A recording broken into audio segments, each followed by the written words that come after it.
A Festive Folktale, The Ghost House. A doctor was sitting at a table in a country house at a weekend party. Two young men were sitting with him, one of them being a certain Mr. A.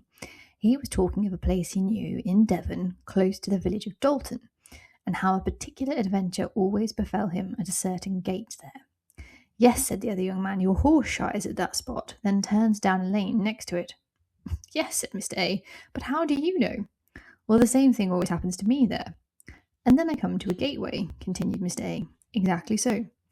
And on one occasion rode through it, and came to a house." "Ah, well, there I do not follow you," said the young gentleman, looking puzzled. "It was a good few years ago," went on Mr. A. "I was a boy, out riding with my father. It was Christmas time, and we were staying with friends. There had been a heavy snowfall the previous night, but the day was bright and cold. We went out for a ride in the afternoon, and were just making our way back to the village when we came to the gate I've mentioned, an ordinary wooden gate leading into thick, tangled woodland.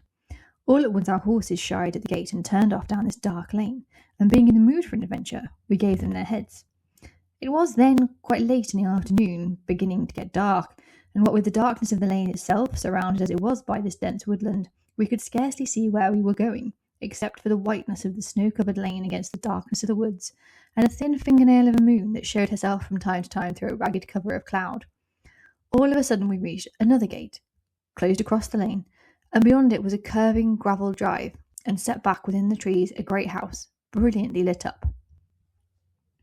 When we'd opened the gate and were leading our horses up the drive, we saw there was evidently some kind of banquet or house party going on, for through the large windows, shining with the light of 1,000 candles, were throngs of figures moving to and fro, but all were in medieval dress, so naturally we thought it was a masquerade. We walked up to the house to inquire our way, and after speaking to a footman who spoke to some sort of major domo, who no doubt spoke to someone else, the owner of the house himself came out to speak to us. He too was in medieval dress, all red and black velvet robes, very handsome, in a rather dark, saturnine kind of way. He entreated us, as chance had brought us that way that night, to stay a while, come in and partake of his hospitality. But my father pleaded we were obliged to go on. People were expecting us. They might well be getting worried already. It was impossible to stay. I admit I was relieved, for although he was excessively civil to us, there was something I did not like about the owner of this house.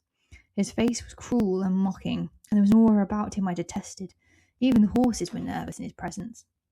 Finally, he said that if we really must go, we should at least allow him to send a footman with us, to take us back to the right road. When we got back to the top of the lane, my father gave the footman £0.50, but it was only when we'd gone some distance towards the village and could see the lights before us that I was able to say in a rather small voice, "Father, did you see what happened to that £0.50? "Yes, my boy, I did," replied my father, and said no more.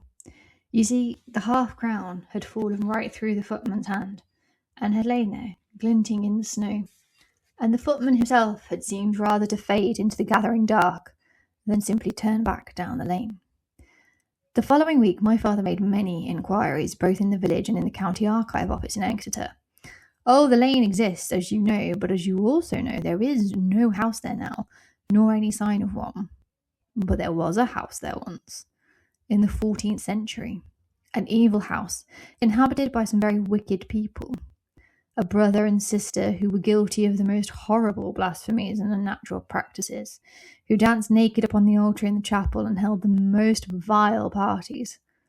It was said that any traveller chancing upon that place by night, who had the ill luck to be lured inside, was never seen again. Well, fortunately we weren't, and that, I'm glad to say, was the extent of my adventure." Thus said Mr. A, and dinner was ready.